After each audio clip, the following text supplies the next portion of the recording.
noite a todos.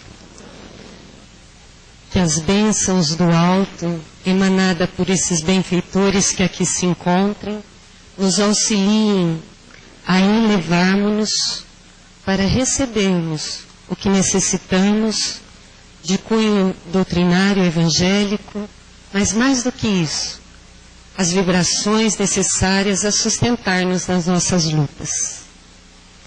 Como o Evangelho é o nosso fortalecimento diário, que já se encontra há 2000 anos na Terra, queremos ressaltar, antes de adentrarmos ao seu estudo, há uma pequena observação. Segundo Emmanuel, o Evangelho de Nosso Senhor Jesus Cristo é um resumo, uma sinopse, uma essência das leis divinas que regem não só a Terra, mas o universo todo.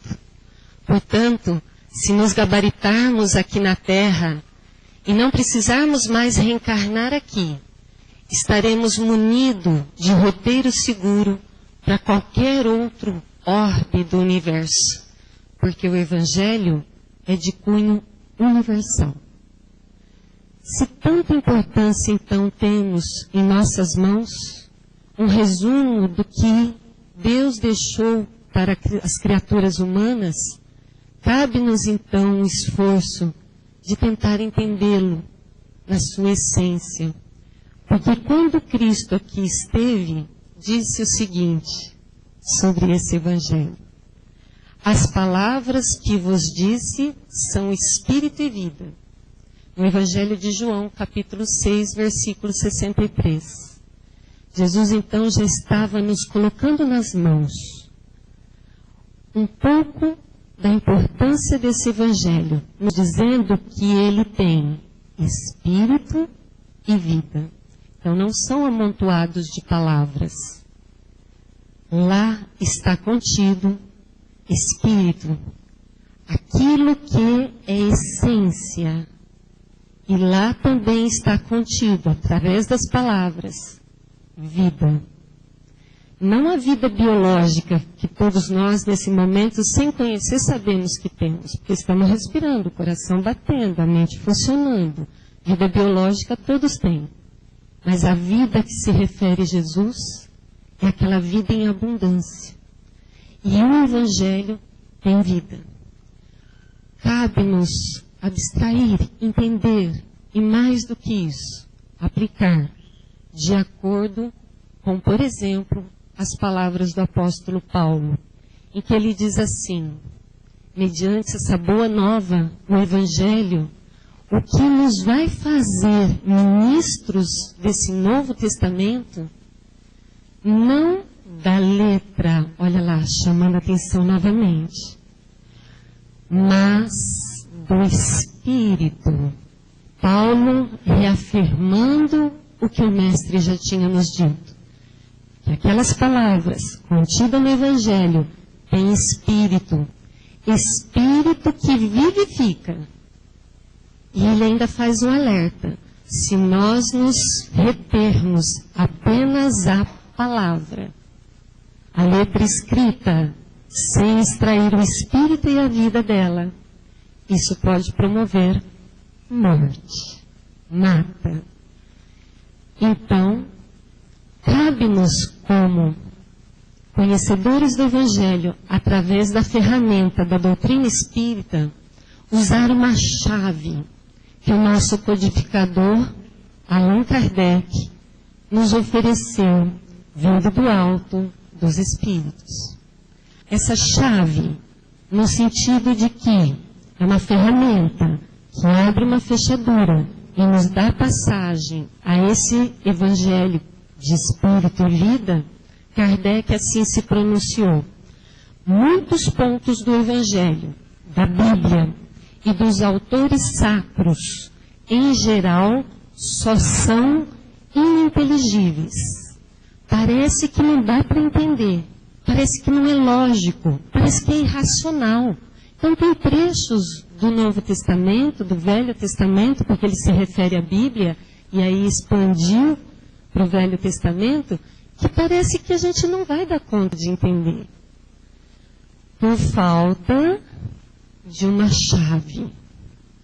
E essa chave que nos dará o verdadeiro sentido.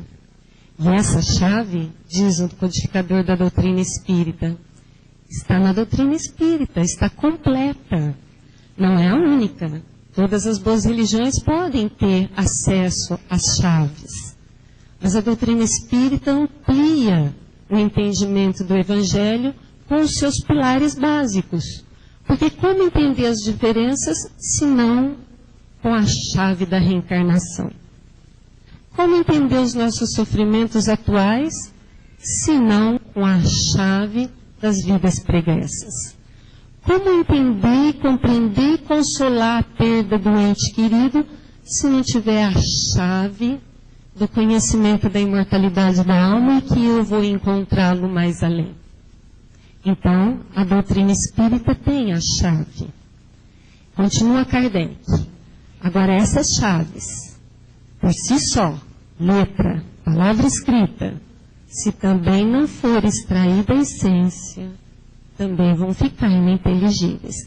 Então, diz o nosso codificador, Allan Kardec, que a lei evangélica, assinada, ensinada a todas as nações pelos Espíritos, já não será mais letra morta. Estão vendo a consonância? Jesus, Paulo, Kardec, falando em letra morta, espírito que é necessário, que vivifica.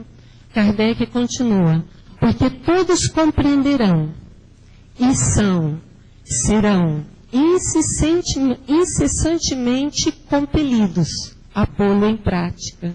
Então, nenhuma dessas chaves de conhecimentos teóricos, reencarnação, pré-existência da alma, sobrevivência, mundos habitáveis, essas chaves não nos abrirão pontes que nos vai dar caminho, acesso, se eu não aplicá-la, se eu não compreendê-la e colocá-la em prática. Então, o nosso esforço de hoje é trazer um pouquinho desse espírito que vivifica, dessa alma que tem por trás da palavra escrita no Novo Testamento. Esse personagem é pouco conhecido no nosso estado, mas em Minas Gerais ele foi presidente da União Espírita Mineira, que corresponde à Federação Espírita Brasileira no estado de Minas. É o Sr. Honório de Abreu. Ele que há 50 anos atrás nos trouxe esse extrair o espírito da letra através da doutrina espírita, e é o que eu vou estar tentando passar para vocês em alguns exemplos. Diz o Sr. Honório que trabalhar como estudar o Evangelho é tarefa difícil, porque o Evangelho, o Novo Testamento, foi escrito 2000 anos atrás. De acordo com a linguagem própria da época, com os costumes da época. Olha só, uma pequena dificuldade que a gente já enfrenta só de raciocinar um pouquinho. Há 2000 anos atrás tinha computador, notebook? Não. Tinha só pescadores, pastores, peixes, redes. Então, Jesus tinha pouco material em forma de palavras para expressar o espírito que vivifica dos seus ensinos. Então, só isso já é uma dificuldade. Então, diz o Sr. Honório que, além de como estudar o Evangelho, conhecer, os costumes da época, os hábitos, as palavras, os termos, também vai tocar a sensibilidade de cada um, porque cada um está num patamar evolutivo, cada um vai compreender de uma forma. Mas uma das coisas principais para entender o Evangelho é pelo menos entender o significado das palavras. Já isso vai nos facilitar entender o Evangelho. Por exemplo, quando Jesus fala assim, naquele fato da mulher adúltera e em muitas outras ocasiões, em que ela, depois dos seus acusadores terem ido embora, levanta os olhos E Jesus faz a pergunta, onde estão os acusadores? E ela fala que foram embora. E ele dá aquela frase conhecidíssima, se eles não te condenaram, nem eu. E aí ele conclui, fecha a fala, vá e não peques mais. Fica meio incompreensível para a gente, principalmente aqueles mais teimosos do ponto de vista do raciocínio, de argumentar, e Pedro foi um desses. Segundo a literatura de Humberto de Campos, Pedro não entendeu, mas como, mestre? Ela vai errar novamente. Como, mestre, está estimulando para que outros façam igual? Por quê? E aí nós vamos entender o que é pecar, e nós vamos entender por que Jesus falava assim. Nós vamos procurar o sentido da palavra pecar. Pecar vem da palavra amartia. Amartia significa errar o alvo. Quem de nós já não brincou ou não viu algum filho, sobrinho brincar daquele alvo? Lembram-se?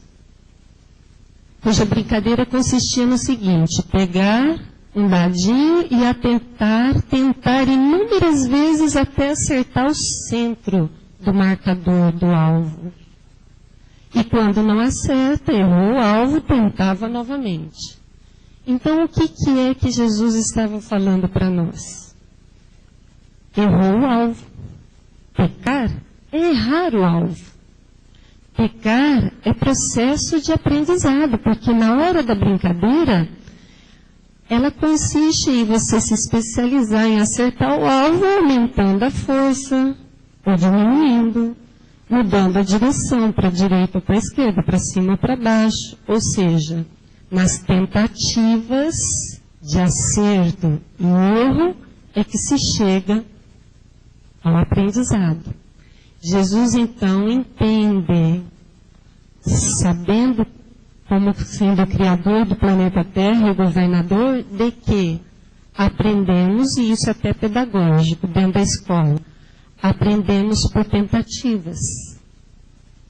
Fazemos a prova, erramos, a tendência é, uma vez que foi justificado por que errou e o professor tem que dar a recidiva da prova, é que ele veja onde errou para mais não cometer o mesmo erro. Então se aprende pelas experiências, pelo empirismo, de tentativa de acerto e erro. É assim nas ciências também. Ou será que, há 2000 anos atrás, tinha uma farmácia com medicamento já pronto? Era por tentativa e erro. Mastigava uma raiz, aliviava, pronto. O ácido acetil salicílico descoberto empiricamente, através da mastigação de uma casca de árvore chamada Salix. Não tinha nada escrito, não tinha uma farmácia. Os aprendizados são por tentativa e erro. Cristo da Terra nos passou isso. Errou, como disse em outra passagem, bate o pó, levanta e continua andando. Tente de outra forma. Vá e não peques mais. Quer dizer, daquela forma foi errada. Lance-se a vida, mas de uma outra forma, não mais daquela. Então aí dá para entender o que é esse não pecar, né? Uma outra expressão do Mestre Jesus, e que para nós fica um pouco difícil de compreender a nível do sentimento, é quando ele fala: amai os vossos inimigos. Será que Jesus está querendo dizer com isso? Qual que é o espírito que está por trás desse amor? Inimigos? Ah, quanto é difícil, não? Será que Jesus nos pede, como diz o Chico, que nós escalamos o Monte Everest? E o Chico vira para as criaturas e fala: não, Jesus não quer que escalemos o Monte Everest. Ele não nos pede isso. Ele apenas nos pede esforço, perseverança, lançar-se ao mar da vida, como diz a música da Alma-Sacra que cantamos aqui agora há pouco. Continue, como se fosse um condutor de boiadas, porque é através das experiências da vida que você vai aprendendo. Amar os vossos inimigos parece algo muito maior do que nossas forças. Mas o que será que Jesus está querendo dizer com esse amar? Buscando o sentido da palavra amor, como ela foi cunhada, escrita, e ela foi escrita pelos evangelistas, como por exemplo Lucas, Mateus, que escreveram em grego. A palavra amor em grego tem pelo menos cunhada forma de escrever 5 palavras diferentes para significar amor. E cada uma dessas 5 palavras que significam amor tem um significado sutilzinho diferente. Então, o que significa amar? Do ponto de vista da etimologia da palavra, que vem do grego, porque assim foi escrita no Novo Testamento, existe, eu estou mostrando aí, pelo menos 3 palavras que significam amar. O estorgê, que traduzido é amar, mas é um amar relacionado ao aspecto afetivo, de um pai para com o filho, de uma mãe para com a sua prole, aquele amor, afeição, que tudo dá e não espera nada de retorno. Mas existe também em grego a palavra eros, que significa amor. É o amor daquele que a gente tem para com o nosso marido. É o amor, desejo ardente para com o namorado, noivo, desejar, até do ponto de vista físico. É amor. Mas, em grego, é grafado como eros, a que deu origem àquela mitologia romana, greco-romana, do deus do amor, eros. Uma terceira palavra em grego que também significa amar é filos. É aquele significado de amor que você tem para com um amigo. Amor, fraternidade, amor recíproco. Aquele que a gente escolhe a quem vamos, como dizia a música, dedicar o nosso coração, abrir. E que alegria me traz, né? O encontro com um amigo. Mas, quando Jesus quis dizer amar a vosso inimigo, ele não usou nenhuma dessas 3 significados.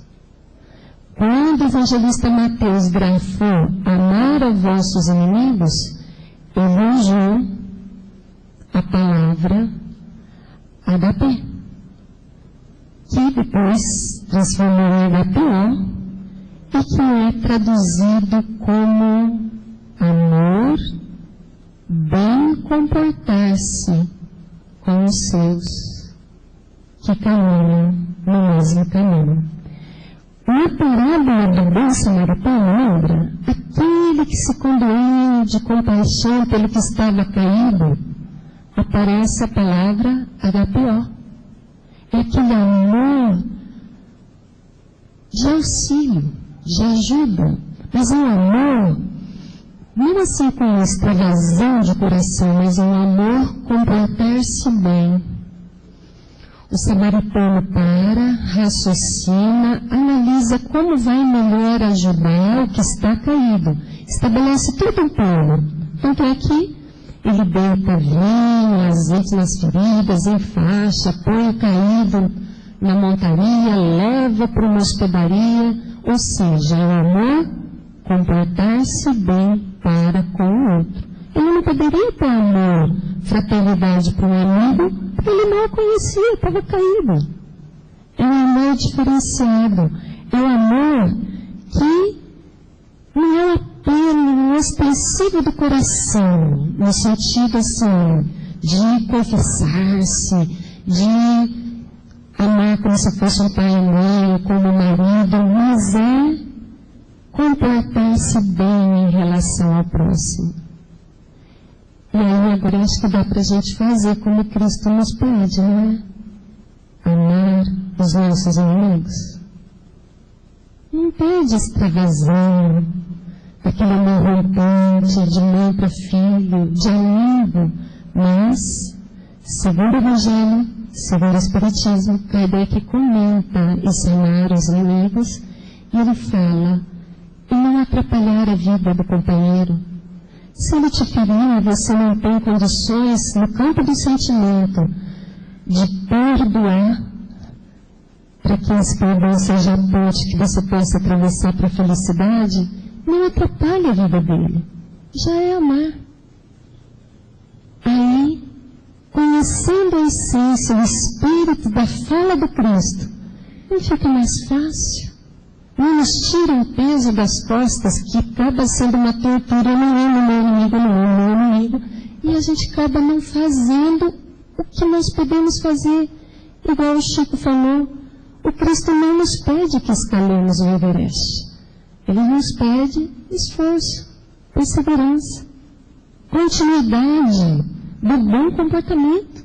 E aí nós vemos ao longo do tempo, como diz Emmanuel, a disciplina precede a espontaneidade. Hoje eu faço por disciplina, daqui a pouco espontâneo, porque fiz tantas vezes repetido. E aí se torna mais fácil, mais suave. Um outro exemplo da importância de entender o Evangelho a partir do conhecimento do que significam as palavras é o primeiro passo. Tem uma outra fala de Jesus que traz muita confusão também para os nossos dias. Muitas vezes é até interpretado mal.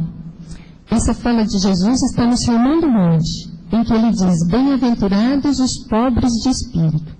E aí a gente pergunta para qualquer um aí fora que é pobre de espírito, ele vira assim para a gente e fala assim, Regina, né? Espírito de porco. Não é verdade? Dá um sentido pejorativo para esse pobre de espírito. Mas o que é pobre? Pobre vem da palavra humildade. E humildade vem da palavra humus. Humus. Aquele materialzinho que a minhoca faz. Então, o que é humildade ou pobreza de espírito, digamos assim, baseado naquele conceito de humus, da onde vem toda a palavra? Humus, só uma aulinha rápida de biologia, a terrinha infértil, dura, ressequida, pobre de nutrientes, é trabalhada por aquele ser vivo pequenininho, que muita gente acha asqueroso. Mas olhe com bons olhos, ele faz alguma coisa de útil. Transforma em uma terrinha vermelhinha, marronzinha, cheia de nutrientes. Então, o que é humildade? Necessidade de renovação, de modificação. É pegar a terrinha dura do coração e trabalhá-la para que ela se torne fértil, para que dê flores, né? E essas flores polinizadas deem fruto e alimentem os que estão à nossa volta e a nós mesmos. Então, pobre de espírito é aquele que é disposto a renovar-se. Vai saber identificar onde estão as falhas, mas se predispor a mudá-las. Porque todo mundo é luz e sombra. Luz simbolizando as virtudes que cada um de nós temos, que é diferente a minha do outro. Mas tem sombras. Mas essas sombras podem ser trabalhadas, durando as mazelas, as dificuldades que podem ser pela disciplina, conforme a humana, sendo trabalhadas ao longo do tempo. E algo que nós temos é tempo. Diz Emmanuel que Deus trabalha conosco usando não de violência. Porque seria violência. Abaixar o espírito aqui e falar assim, você é errada, você não faz o que você está falando. Mas Deus não age assim para conosco. Não age com violência. Segundo Emmanuel, Deus age conosco usando o tempo. Então nos dá tempo. Deixa a gente passar por todas as experiências. Tentativa, acerto e erro. E aí nós vamos aprendendo. Trabalha conosco, então, no tempo. Quando desejamos, então, estudar o Evangelho, já vimos a necessidade de entender as palavras, né? Vai nos ajudar, é uma ferramenta para extrair o espírito da letra. E aqui tem mais algumas dicas para nós de entender o Evangelho. Sempre nos fazemos essa pergunta, ou essas perguntas, para tentarmos entender. Quem, para quê, onde. Por exemplo, naquela parábola do bom samaritano, ela começa assim: e descia um homem de Jerusalém para Jericó. Aí a gente já pode fazer duas perguntinhas. Quem é o homem? Jesus deu nome?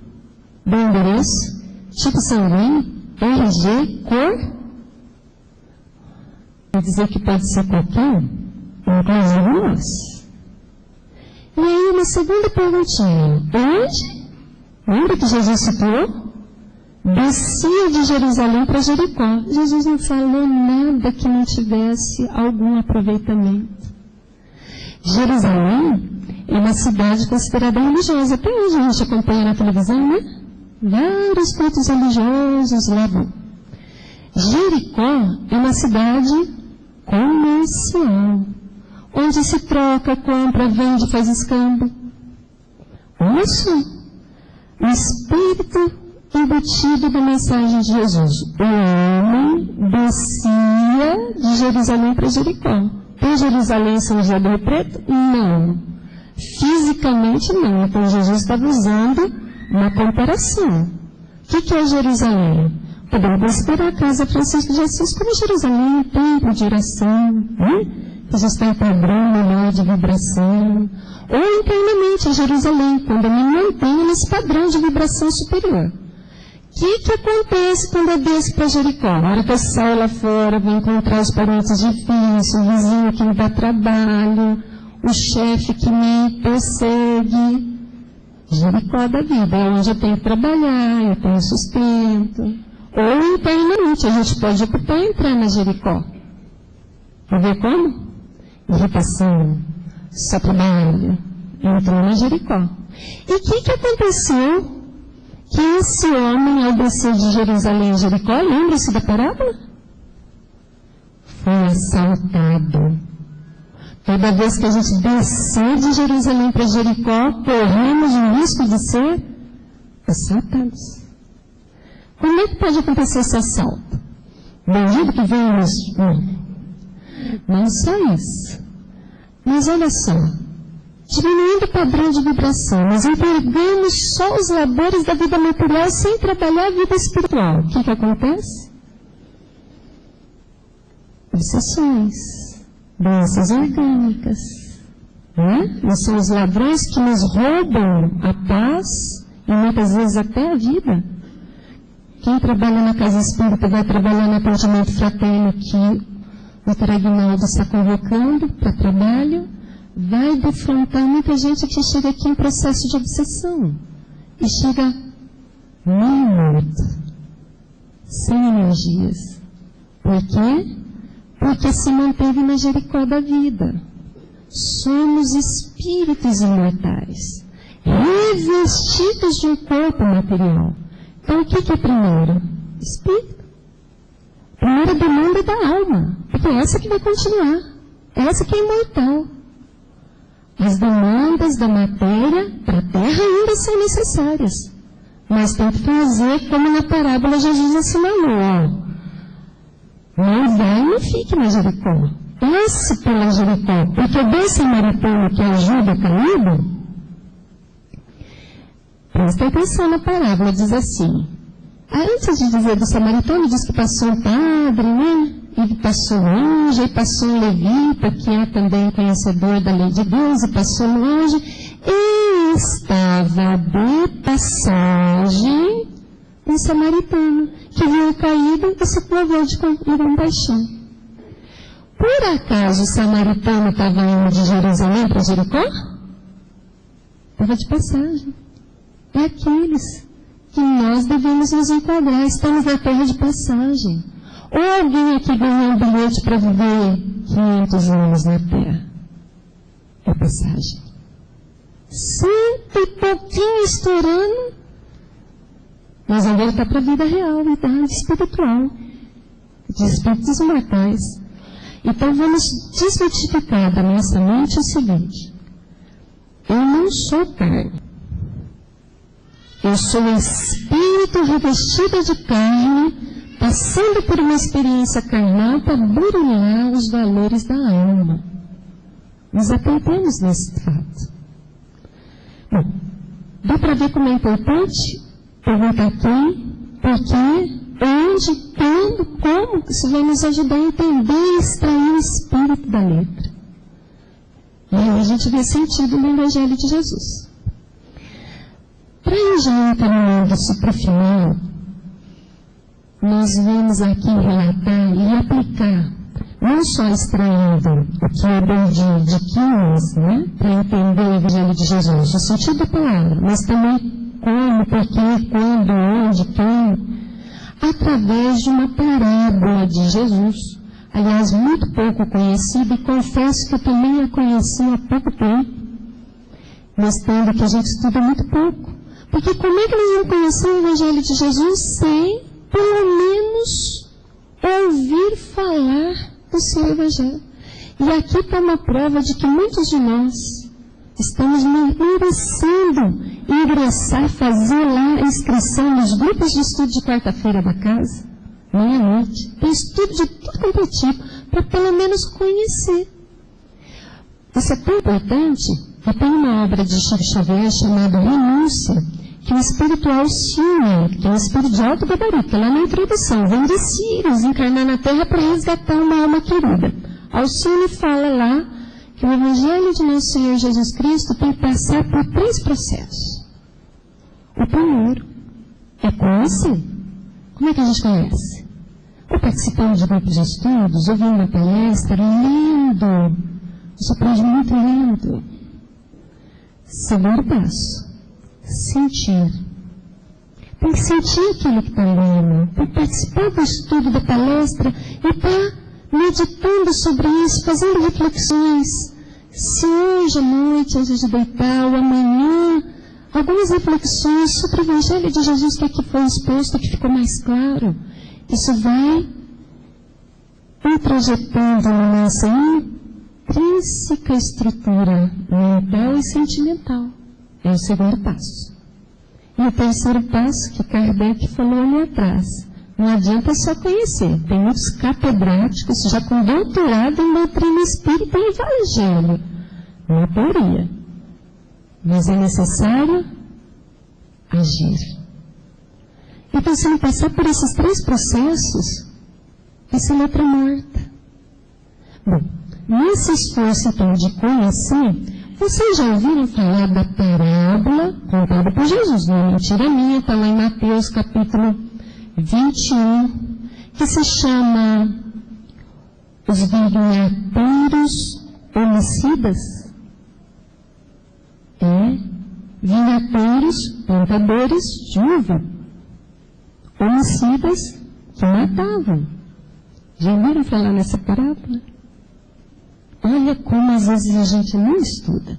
E essa parábola foi trabalhada, extraiu a essência dela, o espírito da letra dela foi extraída pelo nosso codificador, o Allan Kardec. Está lá na Gênese, a parábola estudada, conforme a gente tem as diquinhas aqui. Significado das palavras, quem, por quê, onde, quando, como. Kardec fez na Gênese, capítulo 17 da Gênese. Eu vou contar a parábola para não perder tempo em ler, porque o tempo já está escoando. É aquela parábola que diz assim: Jesus, aos seus discípulos, narra a seguinte passagem. Tinha um pai de família. Esse pai de família, dono de uma grande propriedade rural, de uma vinha, e fez tudo o que era necessário para essa vinha produzir.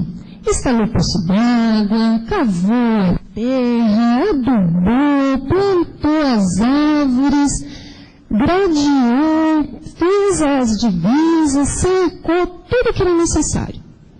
Deixou ela em ponto de produzir. E aí, esse pai de família partiu para uma terra distante e deixou a vinha aos cuidados dos trabalhadores da vinha, dos vinhateiros. Em regime de meio. Já ouviu falar? Isso é muito comum no meio rural, né? A propriedade é cedida mediante o uso daquele que está na propriedade e, quando da colheita, divide uma parte, né? Do que foi produzido. Nesse esquema, deixou o pai de família a vinha. E os avinhateiros acharam-se, como diz o ditado popular, o dois da bola. Quando chegou o período de divisão da produção, manda o pai de família os servos para recolher a parte que competia ao pai de família. O que os vinhateiros fizeram? Mataram. Diz a parábola que uns foram apedrejados, outros foram apaladas. Matou-se os servos do pai de família, pelos vinhateiros que ficaram. Mas o pai de família, muito misericordioso, muito condescendente, deixou passar. No próximo ciclo reprodutivo da propriedade, manda novamente, maior número, o pai de família, novos servos, para recolher a parte que competia. O que os vinhateiros fizeram? Mataram. Mas o dono da vinha, o pai de família, misericordioso, nada fez. Deixou um novo ciclo e aí mandou mais servos. Mandou o próprio filho. O que os vinhateiros fizeram? O filho do dono da vinha mataram. Aí Jesus vira para os discípulos, para quem estava ouvindo, e pergunta assim: o que acham que deveria acontecer com os vinhateiros? E quem está lá no público, então, responde, e essas, então, a última frase é as palavras de quem está lá, mostrando um alto grau de conhecimento de justiça. Fará que pereçam miseravelmente os malvados e arrendará a vinha para outros, que sejam ali mais fiéis, mais trabalhadores, menos egoístas. Né? E termina a parábola assim. Agora vamos extrair o espírito da parábola? De acordo com o capítulo 17 da Gênesis, o Kardec já fez isso para nós, e aí o Kardec faz uma série de perguntas e dá a resposta, extraindo o espírito da letra. Olha a palavrinha. Quem é o pai de família? O dono da vinha? Quem vai chutar? Isso! Nossa, vocês são muito bons. Mas ainda continua Kardec. E o que é a vinha? O que Deus deixou para nós? Estabeleceu as leis. As chamadas leis da natureza, que devia chamar, mas assim você ainda é um pouquinho orgulhosa. Chama a lei da natureza para não chamar leis divinas. Mas a gente tem natureza e substitui a palavra de Deus que vai dar certinho, né? O que está gravado até para não esquecer, as leis está gravada por dentro de nós. Numa área da mente chamada consciência. As leis que regem tudo no universo. Seja leis físicas, cósmicas, astrofísicas, biológicas, químicas e morais. Está tudo gravado na nossa consciência. Quem são os vinhateiros? Nós mesmos? Os homens, que deveriam aproveitar todos os recursos organizados pela providência divina como instrumento de crescimento para praticar a lei. E ensinar aqueles que viessem na retaguarda. Né? Ou seja, dar emprego para outros vinhateiros na vinha. E os servos? Aqueles que Deus mandava de vez em quando. Quem são? Aqueles que, em nome de Deus, né, vinham, nos ensinavam, nos chamavam atenção, cobravam, entre aspas, com muita fraternidade, o que era da lei. Os profetas em primeiro lugar, né? E olha, a história relata. Se não todos, a grande maioria dos profetas morreram bruscamente. Uns foram degolados, outros pata de cavalo, outros foram apedrejados. E ganhou a parábola. E o filho, que por último ele mandou? Isso é fácil, né? Jesus, né? Mandou o próprio filho, né? Que trouxe, reviveu, ampliou os conhecimentos da lei de Deus, né? E aí fica aquela pergunta, que essa é dolorida para nós. Se nós somos os vinhateiros e andamos aí matando os enviados do dono da vinha, e aí? O que deverá acontecer conosco? Lembra da fala lá dos discípulos? Tratá-los como seus enviados foram eles tratados. Nossa! Então aquele Deus vingador que vai nos matar igual matamos o Cristo? Não. Lembra que Deus trabalha conosco com o tempo, não com violência. Está lá no Consolador. Deus estabelece métodos de resgatar as criaturas transviadas, métodos pedagógicos. Não é métodos de tortura, não. Pedagógico é sinônimo de educativo. São mecanismos educativos que nós somos tratados, apesar de matar muitas vezes. E chamará para aqueles que são renitentes, porque assim, não tem aluno renitente, eu não quero passar, eu não gosto da escola, eu não quero ir, eu não. Aí o que faz? A direção da escola está inserida numa escola, chama os pais, fala assim, ó, nós vamos ter que transferi-lo, não tem jeito aqui, não podemos colaborar. Aí dá a cartinha de transferência para outra escola. É o mesmo, chamará outros arredatários que possam fazer, e aqueles que são renitentes, teimosos, foram desamparados no inferno, Deus não trata a gente com violência. Transfere-nos para outras escolas, onde mais condizente com as nossas disposições internas, né? E retira toda a autoridade, né? Que aquele que tiver abusado, aquele que não tiver aproveitado os recursos, né? Mas, para encerrar, mostrando como a doutrina espírita nos ajuda com a chave, deu para entender a chave agora da doutrina espírita? Nos dá a chave para entender, por exemplo, a parábola dos vinhateiros homicidas. Quais foram as chaves que nós usamos aí para entender essa parábola? Lei de ação e reação, de acordo com o que faz. É uma lei da física, gente, não é a lei da doutrina espírita, não. Newton já estabeleceu. A mesma força que você emprega numa ação é igual em intensidade à força, só que em sentido contrário. Newton já estabeleceu. A doutrina espírita apenas extrapola essa lei, mostrando que ela não serve apenas para as questões materiais, mas para as vivências, para as questões espirituais. Então, a lei de ação e reação está implícita na parábola, tem o espírito, a vida da parábola. Mas ainda a lei de justiça, amor e caridade, que já dá belos estudos essas leis. Mas nosso objetivo é sensibilizar, porque nós vamos encerrar com a fala do Emmanuel.